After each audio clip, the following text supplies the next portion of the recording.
A paz do nosso Senhor e Salvador Jesus Cristo.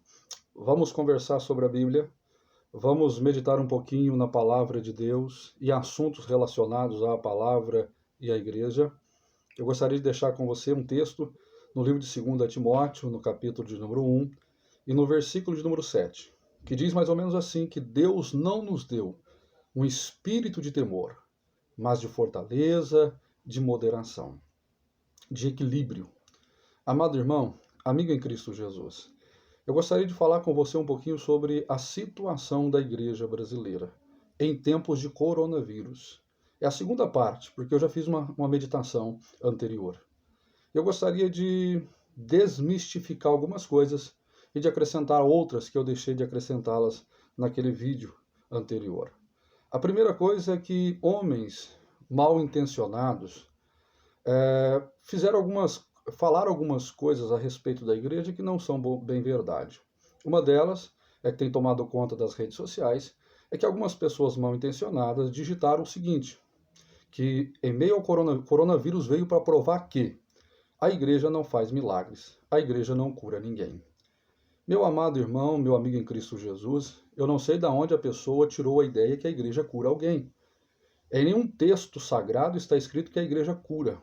A cura está no nome de Jesus. A cura, ela está no nome, no poder do nome de Jesus. A igreja é só a organização ou organismo de Cristo Jesus. O grupo de pessoas que se reúne em uma só fé, em um só propósito e em um só objetivo. Então é necessário que seja corrigido isso. A igreja não cura ninguém, quem cura é Jesus. O nome Jesus. A segunda coisa que eu preciso comentar é que o nosso país está dividido. Há uma polarização política e isso não é novidade para ninguém. O presidente fala uma coisa, o governador fala outra, prefeitos falam outra. E o que nós estamos vendo é uma discrepância de notícias e de leis que são tomadas.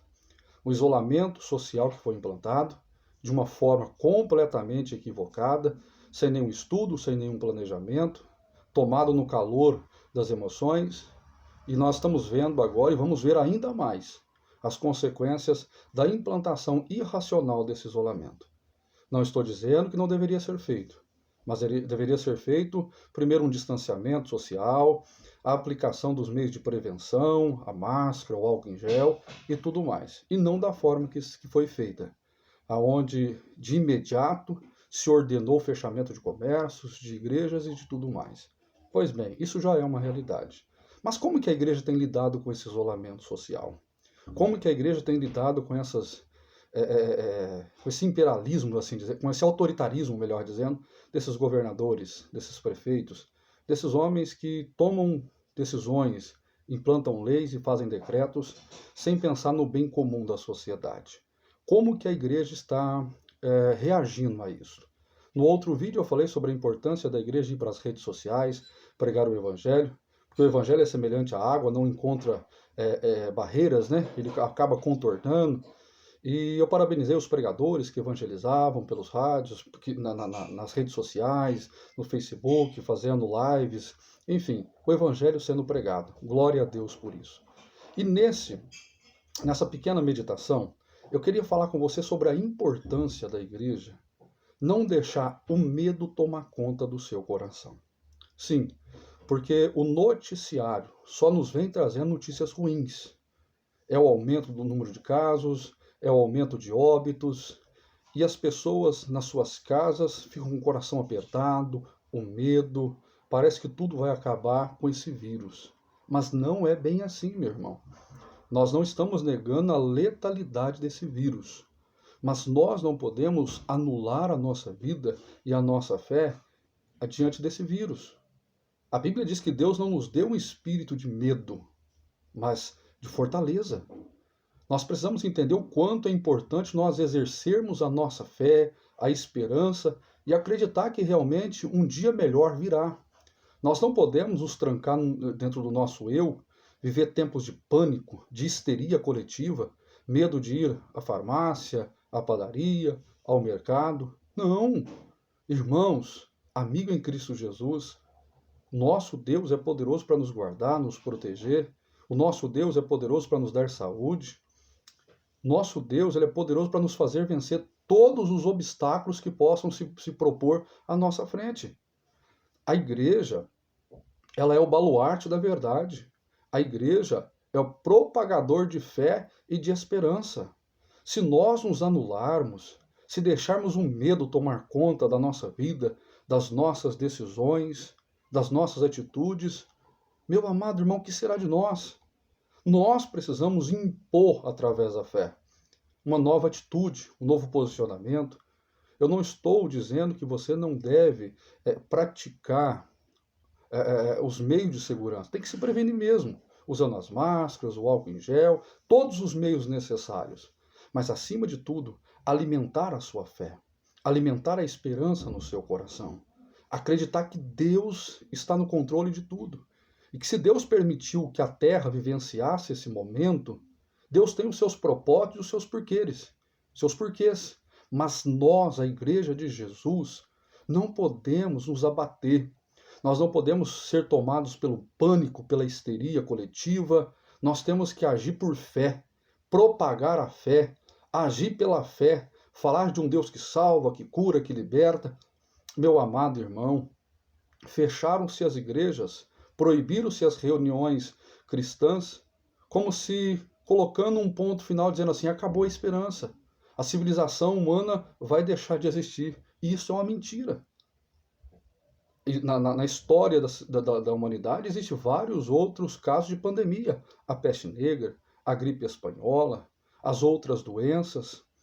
Na década de 80, quando surgiu-se a AIDS, as pessoas que eram diagnosticadas com esse vírus imediatamente imaginavam que a sua vida acabou, que morreria de imediato.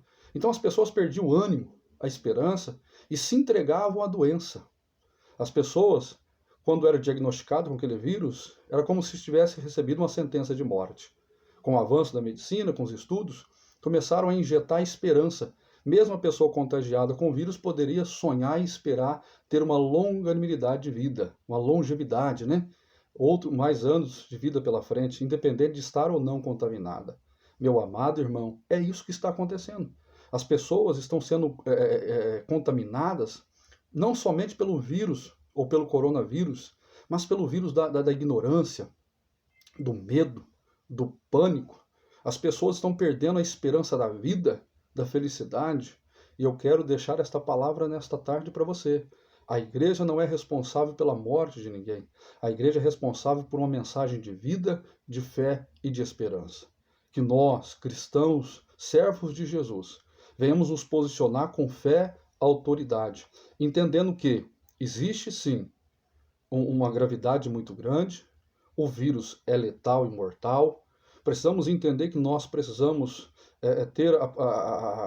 realizar tudo aquilo que é necessário, uso de máscaras, álcool em gel, tudo para preservar a vida. Mas nós não podemos anular a nossa vida.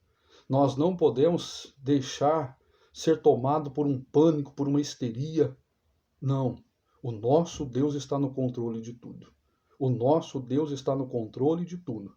Então que nós venhamos alimentar a fé, a esperança e a expectativa de um dia melhor e de coisas melhores que virão.